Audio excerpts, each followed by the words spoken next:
La tecnología, eso está claro, o sea, nunca ha sido ningún fin, o sea, no es ningún fin, es un medio, por supuesto, pero es que la tecnología tampoco es parte del problema, que hablábamos que unas habitaciones mal diseñadas o mal configuradas pueden ser una experiencia infernal para el cliente. La tecnología suele ser la solución a los problemas. El problema siempre ha sido la interfaz, el diseño de la interfaz del usuario con su espacio cercano. Yo llevo toda mi vida haciendo tecnología o desarrollando productos o aplicaciones o investigando con tecnología y siempre me he centrado en el espacio habitado. O sea, no he llamado ni casa, ni hotel, ni oficina, ni centro comercial. La aplicación de las nuevas tecnologías en los espacios habitados. Y lo que perseguía no era el ahorro, porque cuando hablamos también de energía, que ya es un tema que me aburre bastante, la eficiencia energética, el ahorro energético, nunca tiene que ser un fin en sí mismo el ahorro, porque para ahorrar lo que hacían en el colegio de pequeños, apagas la luz y apagas la calefacción y ya estás ahorrando. La eficiencia energética tiene que ser mejorar mucho la experiencia, la calidad de vida y el bienestar de una persona con el mínimo impacto. Tampoco me vale pues quemar neumáticos de coche para tener el confort, ¿no? Entonces todo ese triángulo, el mínimo consumo con el mínimo impacto medioambiental y el máximo ahorro, esa es un poco la ecuación, ¿no? Pero esa ecuación se queda corta. Claro, estamos hablando de hoteles y estamos hablando de hotel experience y hasta ahora, bueno, pues salvo la intervención de Teresa, era muy poco experiencial, ¿no? Pues lo más experiencial que se me ocurría, hablando de un mal diseño de una habitación de hotel, que este hotel, pues sí las está haciendo bastante bien, pero yo he visto muchos hoteles, porque yo también vivo en hoteles muchos días del año, no se había resuelto en todos los años. En muchísimos años, ni en hoteles de 1, de 2, de 3, ni de 5, ni de 7, tenían los 3 grandes errores, que eran las 3 interfaces naturales que tenías en tu casa, que era el control de luz, el control de agua y el control de clima. Y ninguna funciona en los hoteles. O sea, no voy a repetir cosas, pero es imposible dominar la luz de una habitación, es imposible. No hay forma de apagar la última bombilla, siempre se queda encendida, hay que levantarse. Es imposible manejar una ducha, y no porque sea una grifería electrónica, si no hace falta que sea electrónica, si un monomando de diseño mal diseñado, o sea, no sabes por dónde sale el chorro, a qué temperatura, es tremendo. Y el control de clima, que es una caja que pone ahí un termostato con un sol y un copo de nieve, que no, yo todavía no sé lo que es eso, si es calor o frío, o invierno o verano, pues no sé, lo único que sé es que tengo que coger una silla, poner la mano en la rejilla y saber qué está pasando por ahí. Pues es la experiencia lamentable. La experiencia no siempre debe ser positiva, lo que nosotros siempre que buscamos es la experiencia positiva, que sea somática, que se vea, que se manifieste y sobre todo que llegue a la emoción. Tenemos que llegar a emocionar.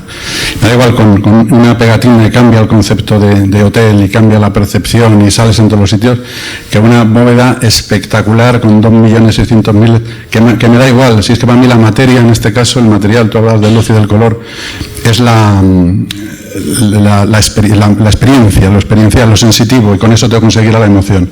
Y ese es el objetivo que tenemos todos, conseguir emocionar al cliente para que vuelva. Porque si vuelve, todo será sostenible.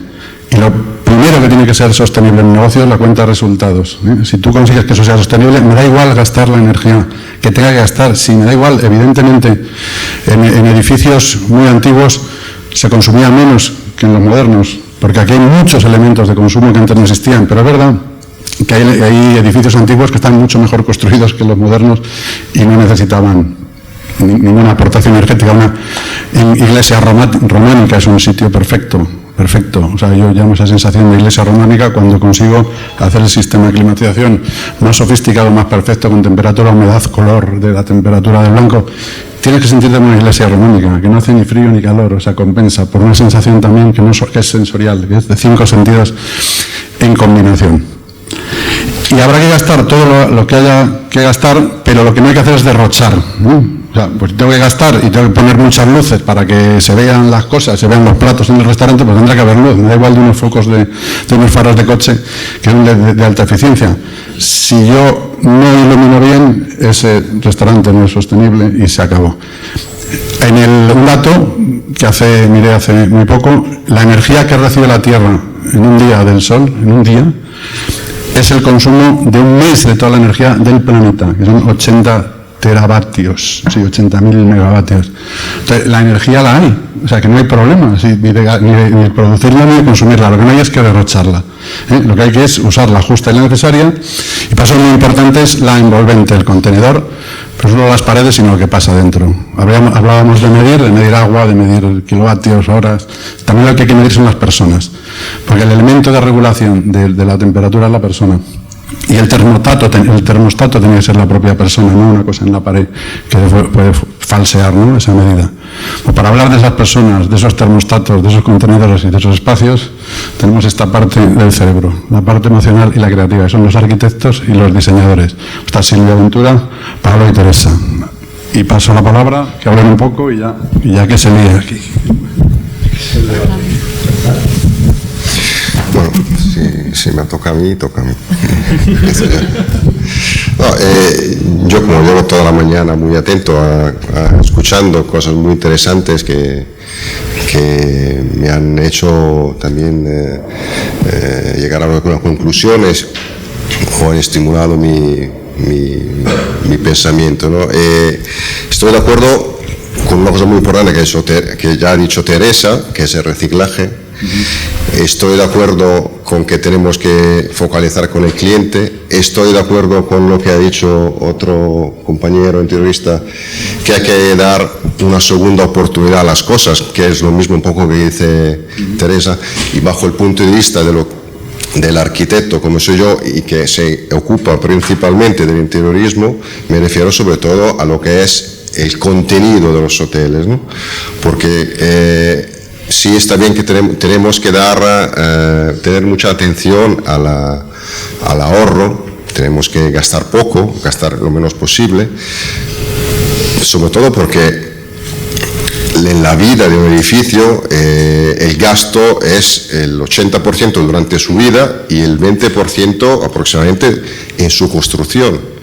Entonces, quizá esa ecuación deberíamos un poco igualarla para que se tradujera en menos gasto en su vida y un poquito más de gasto que puede trasladarse en más tiempo en pensar el edificio, en proyectar el edificio, en dar tiempo a los profesionales para que optimicen a lo máximo los recursos naturales que existen y que hay que aprovechar en las fachadas, en el mejor sistemas de climatización, etc.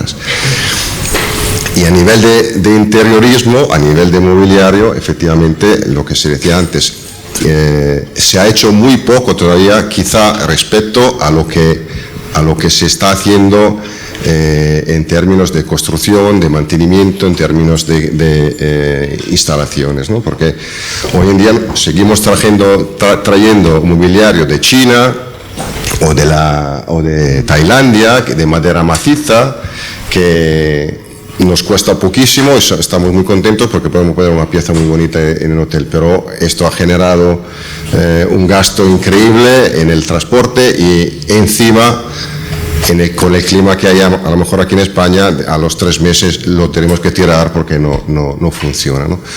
Sin embargo, nos encontramos a veces con hoteles, nosotros que trabajamos a 360 grados, no solamente para una cadena, sino para muchas de ellas, tenemos esa suerte de vivir las experiencias que antes decías tú, se puede traducir a veces en una pesadilla para un cliente, ¿no? Porque llega a un hotel, llega a una habitación y no sabe qué es lo que tiene que hacer para apagar puñetera lámpara para dormir, ¿no? O la cortina que nunca se cierra hasta que yo tenga la oscuridad completa, porque siempre me pasa el hilo de luz. Entonces, la primera pregunta que nosotros nos hacemos y hacemos a nuestros clientes, que son los hoteleros, que son los empresarios, es: ¿para quién quieres hacer tu hotel? Porque si yo, que no tengo 50 años, voy a un hotel, no necesito la misma domótica que necesita un chico de 25 y tampoco un señor de 70. Nosotros estamos trabajando ahora en hoteles para personas entre 18 y 25 años, donde la domótica y la tecnología es el número uno de la lista. Tiene que acceder a todo a través del iPhone, a través de, obviamente, Wi-Fi por todas partes, la tecnología al extremo. En ese mismo hotel me voy yo una noche, o va Teresa, y seguro que no repetimos. Porque es así, cada hotel tiene su historia, cada hotel tiene su cliente sobre todo.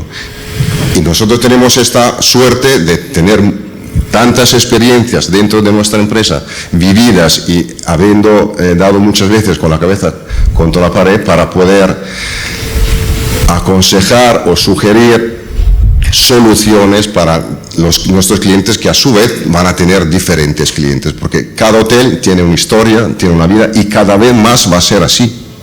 Cada vez más va a ser así. Los clientes, como se hacían hace 15 años, cuando yo me acuerdo que empecé, el primer hotel que hice fue el Meliá en Milán.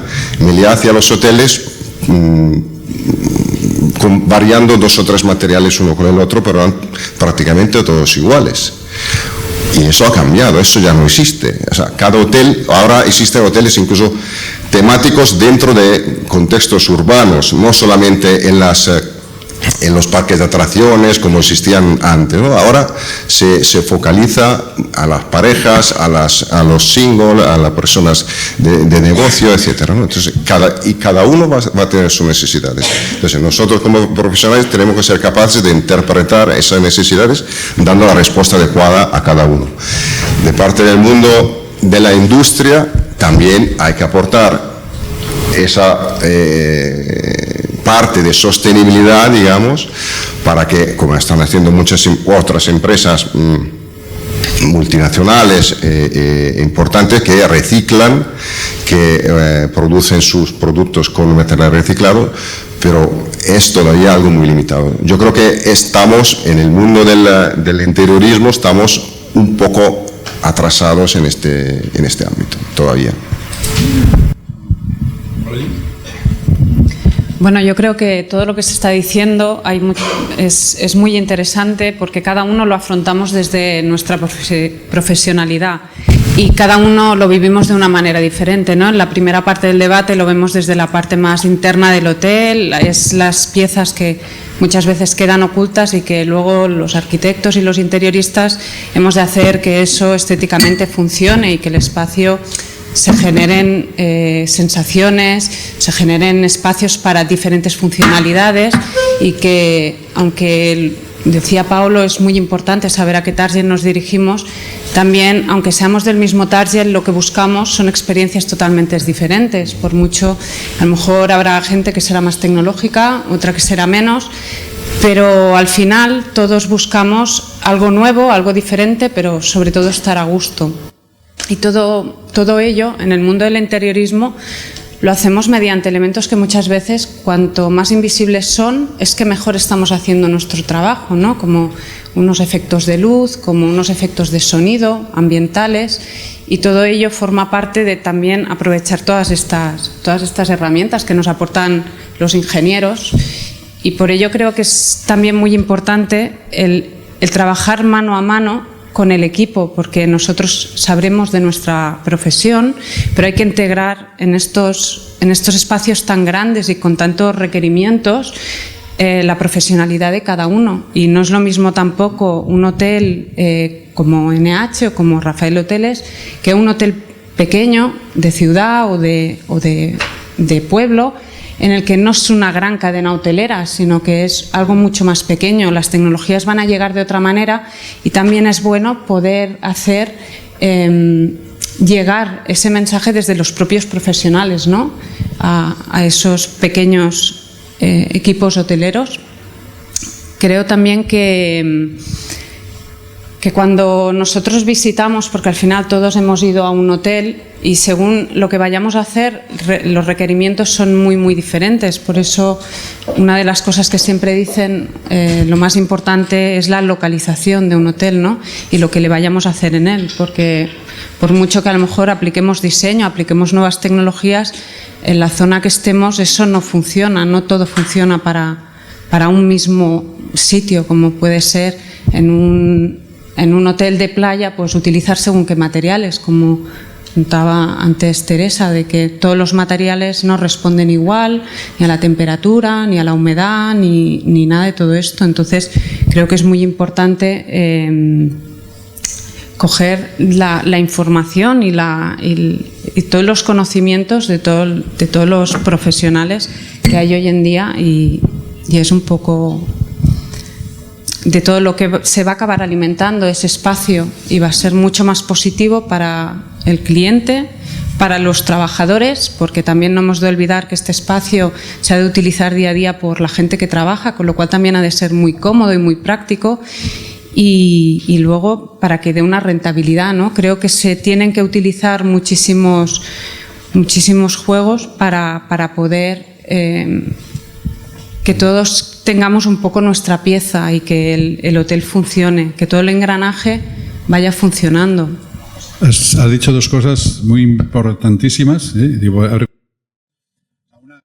Está clara que es la ubicación, ¿no? Dice, claro, las ubicaciones son las que son. Lo más importante de un hotel es que esté bien ubicado, ¿vale? Y si no lo está, pues si no está, para eso estamos nosotros. O sea, crea experiencia. O sea, una experiencia es un destino en sí mismo, aunque esté en el sitio más perdido del mundo. Es verdad que no nos vamos a ir a ese extremo, pero tú haces algo experiencial y la gente va a ir, o sea, con tecnologías o con imaginación, con creatividad, con combinación sensorial, con lo que quieras, tú crees la experiencia. Entonces, la experiencia es que no te deje indiferente. O sea, no tiene que ser bonito, tiene que ser, ostras, que se te quede aquí en el grabado y que vuelvas o que corra. Y otra cosa importantísima es lo de la experiencia del trabajador. Siempre me lo pone el cliente, la user experience, la experiencia. Coño, y el que está trabajando ahí, o sea, tú le has preguntado si tener la música a 96 decibelios o la temperatura a 14 grados para que la gente se hace. O sea, nos hemos cargado el concepto. O sea, es tan importante la una como la otra y ninguna más que la otra, porque no me vale de nada hacer un hotel súper experiencial, súper guay y el que está dentro está atufado a perfumes o aromas o a historias de estas que echas en el ambiente porque parece que mola, ¿no? El de dentro es el que te va a dar la sostenibilidad a la cuenta de resultados y hay que pensar en ese dipolo. Por eso es fundamental eso que has tocado.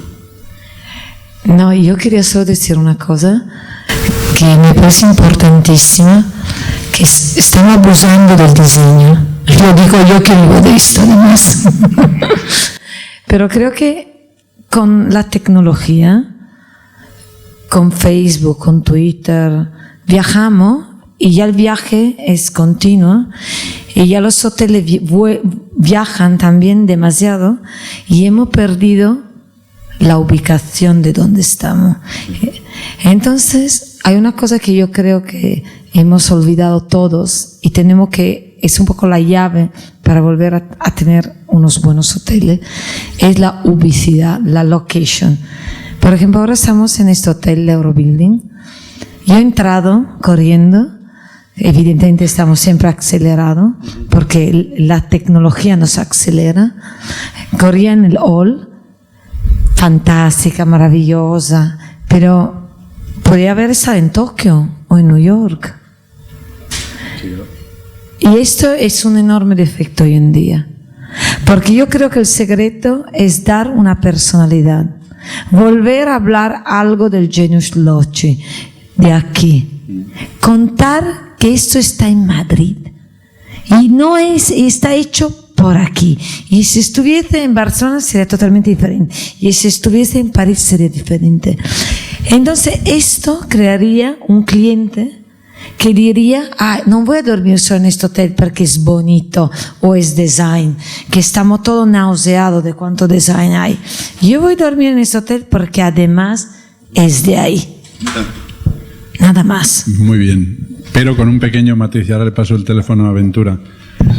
El vestíbulo que hay aquí es tan neutro, si quieres, aunque tenga una lámpara maravillosa y una luz maravillosa, que podíamos convertirlo, de hecho ha sido uno de los claims en la Capilla Sixtina. Es verdad que ya es todo lo contrario, no es de Madrid, es de cualquier sitio, pero puede ser cualquier sitio. Yo lo he llenado de jamón y de pizza, lo he llenado de flores. Y esa es la gracia de la inteligencia, o sea, de la inteligencia ambiental. Le hemos llamado un espacio de inteligencia ambiental que cada minuto podía ser un espacio diferente. Por eso que quede claro, que es verdad que un hotel internacional de una gran cadena, y sobre todo de cara a unos nuevos socios internacionales, pues tiene que ser pues muy potente, ¿no? Pero aquí el aroma local, ese aroma local, lo podemos dar digitalmente en cada momento y podemos hacer una corrala, de verdad, de verdad. Hola, buenos días. Realmente me apunté por casualidad, porque ayer venía para Madrid y en el último momento pues contacté con María Rosa y tal y le dije, puedo estar, pasaría a saludaros, y me invitaron a sentarme aquí y estoy encantado de estar con vosotros. La verdad es que he disfrutado mucho este rato, he disfrutado muchísimo, he oído cosas realmente muy interesantes, ideas, conceptos. He podido y he tenido la posibilidad de felicitar a algunos de los intervinientes. No he tenido la posibilidad de felicitarte a ti, Teresa, por la maravillosa teatralidad de tu exposición. Entonces, felicitándoos a todos, me voy a permitir ser un pelín heterodoxo. Voy a ver si cuento con vuestra aquiescencia para introducir un cierto grado de cinismo, en el mejor sentido de la palabra cínico, como lo emplean los ingleses, que la heredan directamente de la escuela de los cínicos griegos, y que dio origen a que la contraposición de ideas es lo único que quizás nos puede llevar a dilucidar algún tipo de verdad. ¿De acuerdo? Pues ahí voy. Vamos a ver. Odio el románico. Me parece primitivo, frío, húmedo y oscuro. Frente al Renacimiento, no me cabe la menor duda de que es mucho más evolucionado el Renacimiento que el románico. Lo que pasa es que el románico, yo no sé por qué razón, es romántico. O sea, a la gente le encanta el románico, le encantan las paredes crudas, de piedra y tal. Bueno, a mí eso me parece fenomenal y muy primitivo. No comparto. Sigo con una sucesión de ideas y los que me conocen muchas veces las califican de herejías. Entonces voy a soltar un par de herejías más. A ver, experiencias. ¿Cuántas experiencias hay? ¿Alguien se ha molestado en hacer un menú de experiencias? ¿A que no somos capaces de dilucidar más de 6? Mitos. ¿Cuántos mitos hay? 9 exactamente.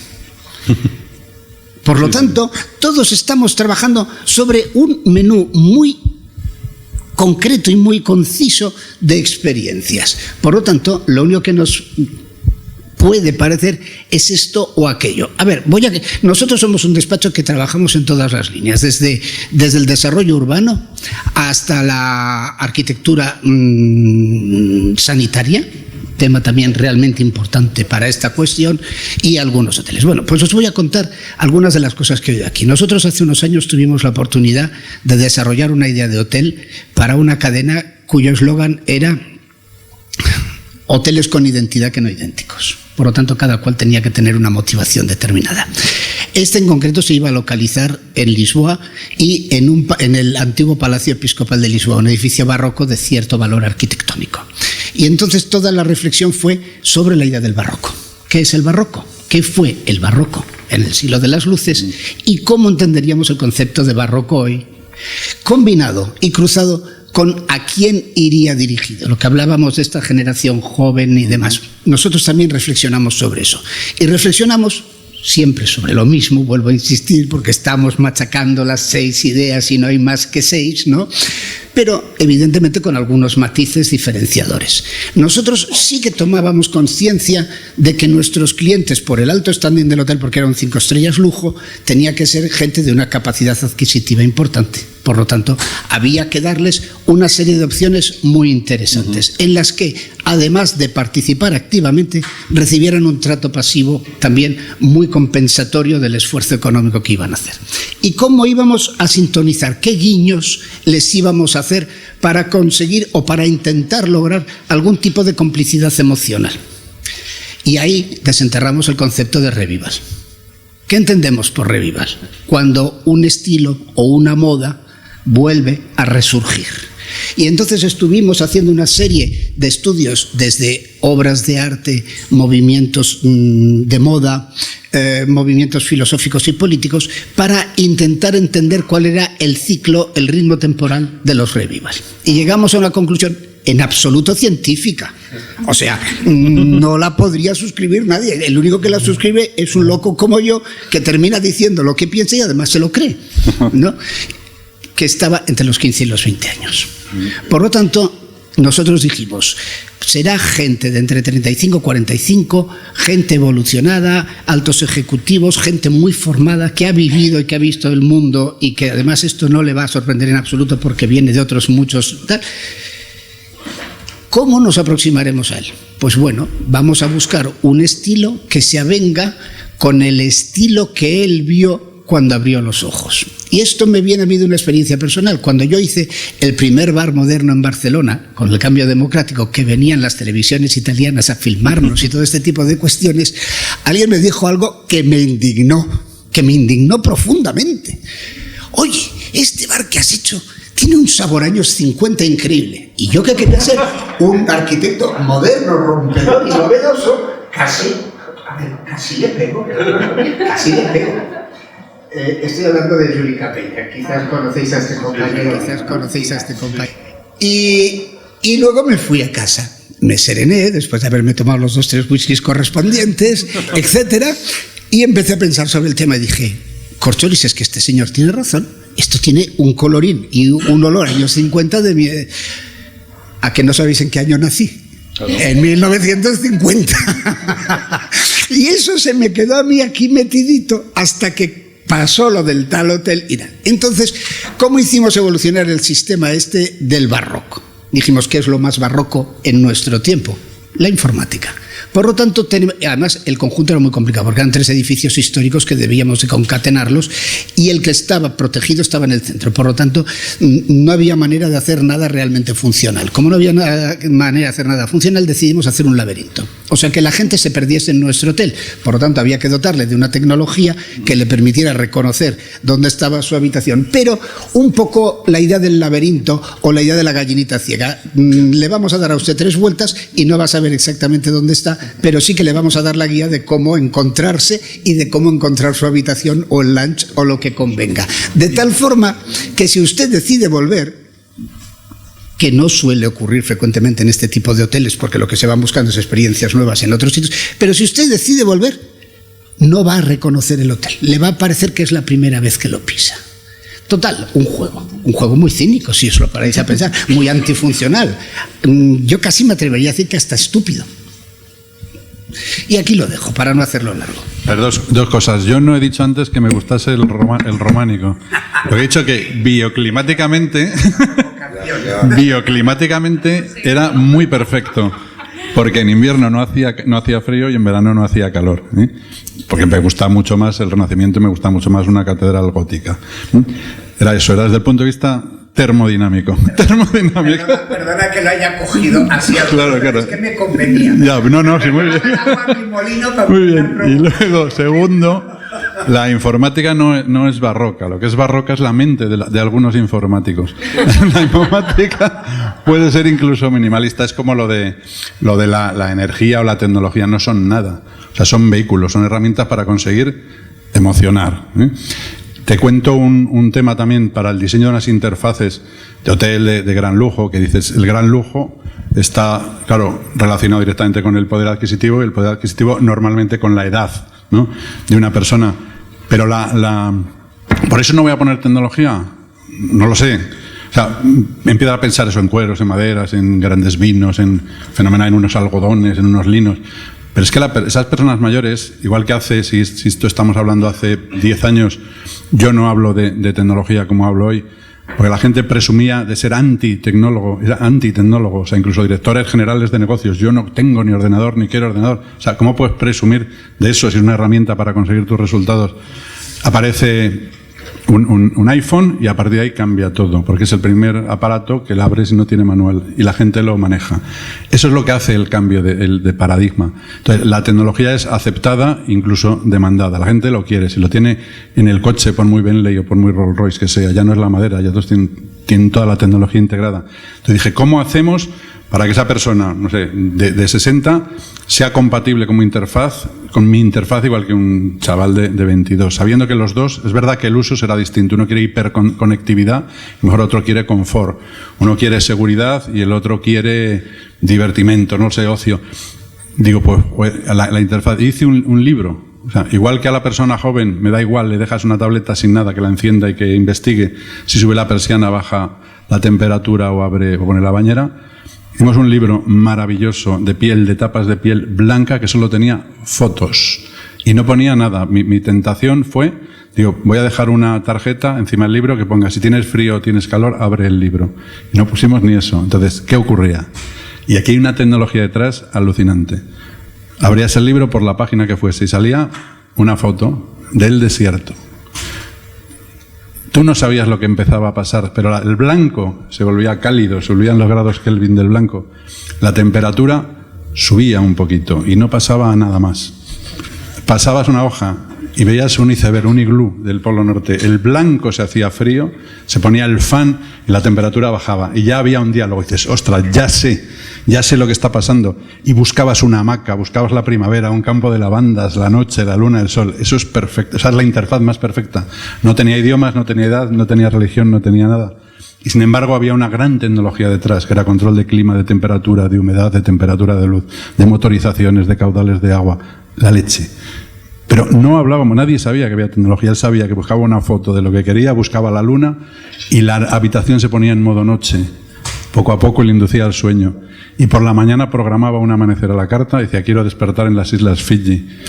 Y se despertaba con una energía increíble que no te la puede dar ni un despertador ni una llamada de recepción. Pues tu luz empezaba a amanecer en la habitación. Oías trinos de pájaros, oías olas de mar, y mejor en 20 minutos, y te levantabas súper energético. Eso es hipertecnológico, pero tu percepción es que es cero tecnología, es amanecer y es anochecer. Yo ya estoy convencida. Ya. Dame una cita, te venga a ver. Me habéis vendido todo, mira. Muchísimas gracias. Mira, yo te comentaría, al hilo de lo que vienes comentando, el proceso de investigación que abordamos con este Hotel de Lisboa, que lamentablemente no se ha construido porque hubo problemas muy graves con la empresa y con los promotores y demás. Bien, el tema iba en dos líneas.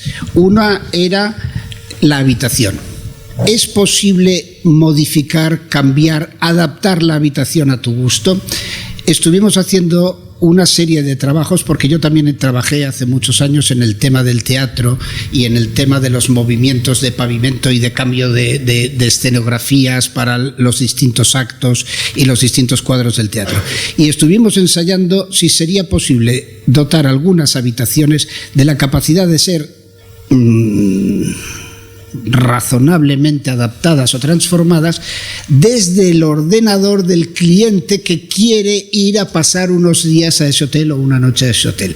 Esta habitación tiene estas configuraciones y usted puede adaptar estas configuraciones. Estuvimos haciendo eso. Después estuvimos tratando también todo el tema de la imagen. La imagen se producía sobre las propias cristaleras. Las propias cristaleras eran las pantallas, con lo cual la imagen te envolvía absolutamente, porque el dimensionado de la imagen era muy superior a tu propio tamaño y al de la cama en el que estás tumbado viendo eso. Después también teníamos un espacio barroco, que era el edificio catalogado y que debíamos de rehabilitar, que eran lo que llamábamos evidentemente las suites históricas, que eran para esos señores mayores que no tenemos por qué machacarlos con una tecnología. Sin embargo, las dos salas laterales eran esas de alta tecnología. Entonces, como seguíamos jugando con la idea del laberinto, también se desarrolló un programa para que con la tarjeta de tu habitación fuera una especie de tontón o de GPS que tuviera 3 o 4 destinos y que tú solo tocando con el dedito el tal destino, la tarjeta te conducía por el laberinto, que también es un tema que hemos estado desarrollando para los parkings grandes, para los parkings disuasorios y demás. Por lo tanto, se iban hilvanando ahí toda una serie de elementos de investigación que tenían mucho que ver con la tecnología, tecnologías realmente muy sofisticadas, pero, como diría yo, con un uso un poquito descarado. de esa tecnología, con un uso un poquito provocador. Nos divertía también la idea de que viniera el señor Yankee mayor y tal, y que al volver a su país le dijera a su hijo: tienes que ir a este hotel, porque mira, nosotros estuvimos en esta super suite, pero nos enseñaron o vimos estas otras cosas que son las que a ti te encantan, ¿no? Y de esa forma ir generando. Me quedé con las ganas de ver los resultados de estas cosas. Sí, ya vamos a ir cerrando. Yo creo que ha sido interesantísima la jornada y no me corresponde a mí cerrarla. Pablo, perdona. Concluiré con una observación, sí. Algo que tengo, una piedrecita que tengo en un zapato. Es algo provocativo quizá, pero lo dejamos sin respuestas para que cada uno haga sus consideraciones. Es simplemente una cuestión de, volviendo al tema del reciclaje, volviendo al tema del ahorro, etcétera, y del cliente, que tenemos que escuchar al cliente, pero clientes somos nosotros al fin y al cabo, y nosotros actuamos hoy en día todos, creo, con una cierta conciencia en términos de reciclaje, de no gastar, de tirar las cosas a la papelera, la botellita de cristal en el cristal, el papel en el papel, luego vamos a un hotel, entramos en una habitación y tenemos una papelera y ahí tiramos todo. Pues ahí queda. Trabajo para la reflexión. No hay que reciclar. ¿De quién es la responsabilidad? De la educación. En el hotel no hay una papelera para reciclar. Ya, pero bueno, que es de la educación planetaria, de la humanidad. Bueno, no hay que reciclar materiales, hay que reciclar conceptos. Ahí queda eso. Perfecto.